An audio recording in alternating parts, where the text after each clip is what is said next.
رحم اللہ من قرأ الفاتحہ۔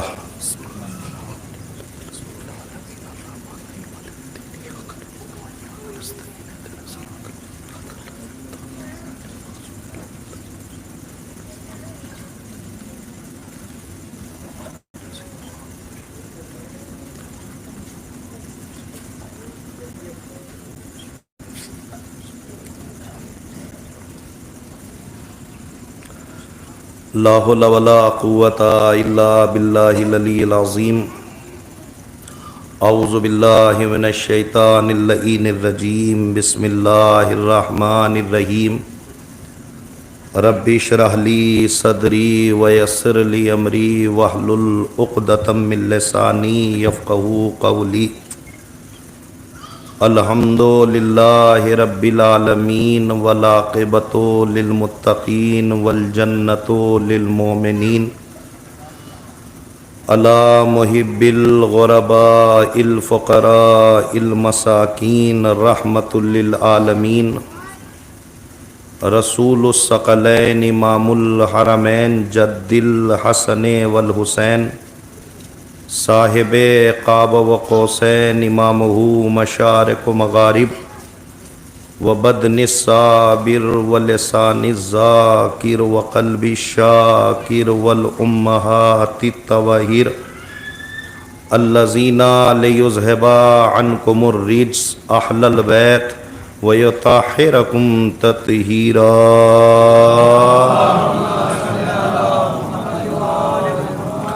وجلالتہم وولایتہم وشجاعتہم وتشہم اجمعین۔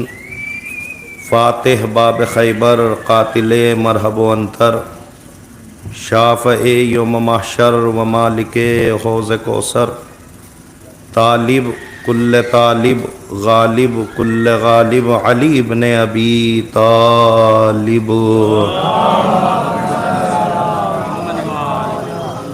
اما بعد فقد قال اللہ تبارک و تعالی فی کتابہ الکریم و خطابہ العظیم وفی قرآن المجید وقولہ الحق بالحق۔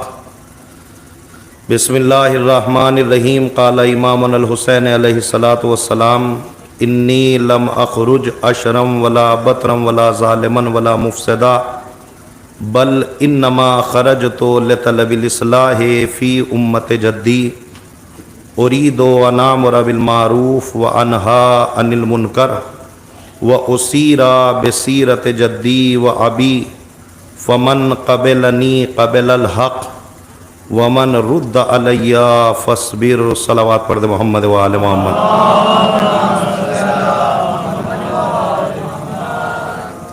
بزرگان عزیز، برادران ملت، ظاہر ہے آپ کے دیار میں پہلی بار حاضری کا شرف حاصل ہوا، اور جس عنوان کلام اور جس مناسبت کے حوالے سے یہ مجلس بنام سرکار حسین ابن علی برپا کی گئی ہے،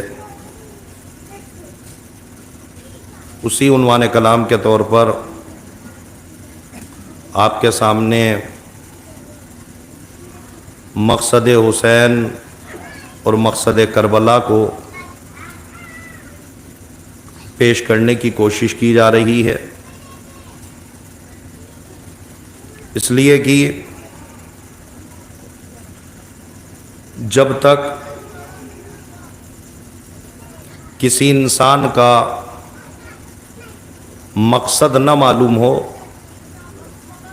جب تک آپ اس کے ہدف میں شریک نہیں ہو سکتے۔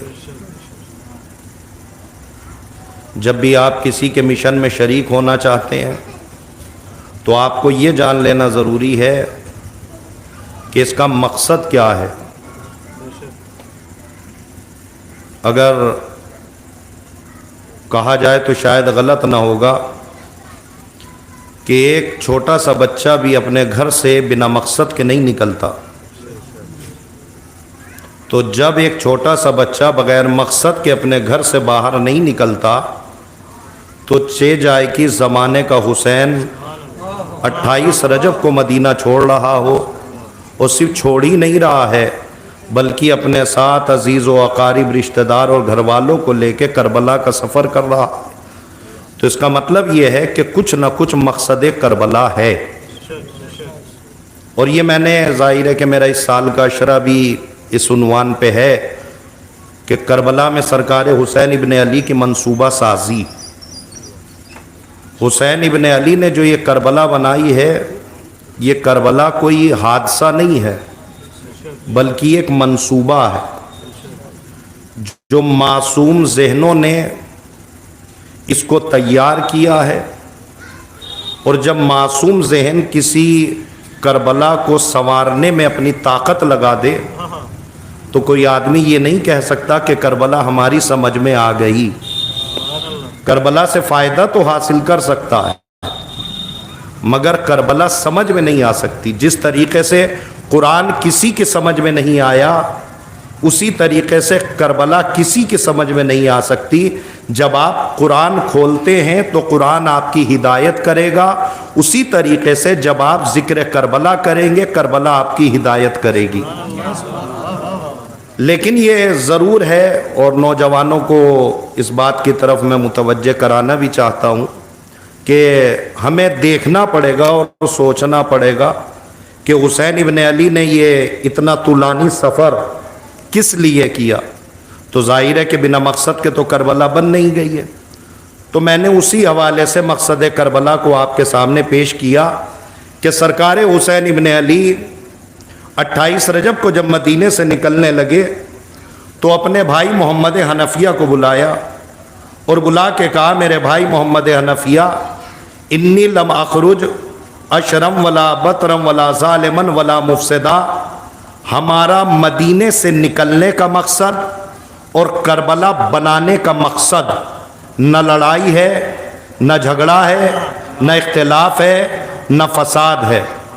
توجہ، بل انما خرجت لطلب الاصلاح فی امت جدی، میں نانا کی امت کی اصلاح کے لیے کربلا بنا رہا ہوں۔ اور ایک جملہ میں اس سے پہلے بیان کر دوں کہ اگر کوئی شاعر آپ کے درمیان آ کے بتائے کہ کربلا کا مقصد کیا ہے تو ضروری نہیں ہے کہ آپ شاعر کی بات کو مانیں۔ اگر کوئی خطیب اپنی خطابت میں بیان کرے کہ کربلا کا مقصد کیا ہے تو ضروری نہیں ہے کہ آپ اس کی خطابت کی ساری باتوں کو مان لیں۔ یہ ہم نے جملہ کسی موقع پہ پڑھا تھا کہ خطیب کی اگر ساری باتوں کو مان لے تو معاشرے میں اصلاح ہو جائے گی۔ توجہ چاہ رہا ہوں، تو ضروری نہیں ہے کہ خطیب کی ساری باتوں کو ہم مانیں۔ تو ظاہر ہے کہ جیسے جیسے کہنے والا اور کرنے والا بات کہتا چلا جائے گا، ظاہر ہے اس بات کا وزن بھی بڑھتا چلا جائے گا۔ تو اگر کوئی شاعر بتائے کہ حسین نے کربلا کیوں بنائی، بالکل نہ مانیے گا۔ اگر کوئی خطیب بتائے تو ضروری ہے نہ مانیے گا۔ حد یہ ہے کہ اگر مجتہد بھی کوئی بتائے تو ضروری نہیں ہے کہ اس کی باتوں کے اوپر وہی عمل کرے گا جو اس کا مقلد ہے۔ ظاہر ہے دوسرے کے اوپر ضروری نہیں ہے۔ لہٰذا اگر کربلا کا مقصد اگر کوئی شاعر سے نہ پوچھئے گا، خطیب سے نہ پوچھئے گا، ذاکر سے نہ پوچھئے گا، کربلا کا مقصد خود حسین بتلا کے جا رہے ہیں۔ توجہ چاہ رہا ہوں، کربلا کا مقصد خود حسین بتلا کے جا رہے ہیں کہ میرا کربلا بنانے کا مقصد نہ لڑائی ہے، نہ جھگڑا ہے، نہ فساد ہے، نہ قتل و غارت ہے، بل انما خرجت لطلب الاصلاح فی امت جدی، میں نانا کی امت کی اصلاح کے لیے کربلا بنا رہا ہوں۔ اس کے بعد حسین ایک جملہ اور کہتے ہیں، ارید ان آمر بالمعروف وانہا عن المنکر، کربلا کا مقصد یہ ہے اچھائیوں کا حکم دیا جائے، برائیوں سے روکا جائے۔ اس کے بعد حسین کہتے ہیں وہ اسیرہ بسیرت جدی و ابی، کربلا کا مقصد یہ ہے میں